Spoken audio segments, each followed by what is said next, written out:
রাসূল আমরা খাই কিন্তু পেট ভরে না, পেট ভরে না কেন? রাসূল সাল্লাল্লাহু আলাইহি ওয়াসাল্লাম কি বলেন? রাসূল সাল্লাল্লাহু আলাইহি ওয়াসাল্লাম বললেন লাআল্লাকুম তাকুলুনা মুতাফাররিকিন, মনে হয় তোমরা একা একা খাও, একসাথে খাও না। মনে হয় তুমি একা একা খাও, মেবি ইউ ইট অ্যালোন, একসাথে মনে হয় খাও না।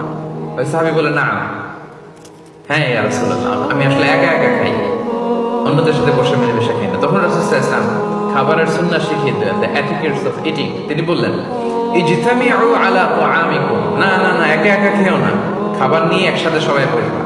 ওয়াযকুরু ইসমাল্লাহি আলাইহি, খাওয়ার আগে বিসমিল্লাহ বলবা। ফাইন্নাহু ইউবারাকু ফি, তাহলে তোমাদের খাবারে বরকত ঢুকায় দেওয়া হবে। এবার বুঝছেন সুন্নাহ মানলে কিভাবে বরকত পাওয়া যায়? দেখেন খাওয়ার ক্ষেত্রে আরো রাসূল সাল্লাল্লাহু আলাইহি ওয়াসাল্লাম কি ইনস্ট্রাকশন দিয়েছেন। তিনি বলেছেন আহাব্বু আত-তাআমি ইলাল্লাহি মা কাসরাত আলাইহি আল-আইদি, আল্লাহর কাছে সবচেয়ে প্রিয় খাবার ওইটা যে খাবারে অনেকগুলো হাত পড়ে। এক প্লেট নিয়ে শুধু এক হাত দিয়ে খাচ্ছেন, এটা আল্লাহর কাছে পছন্দ না।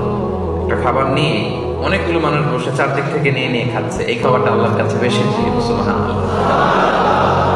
তাহলে একা একা খাবেন না, বাসায় যে স্ত্রীকে নিয়ে খাবেন, ছেলে মেয়েদের নিয়ে খাবেন, বাবা মাকে নিয়ে খাবেন, বন্ধুদের একসাথে খাবেন।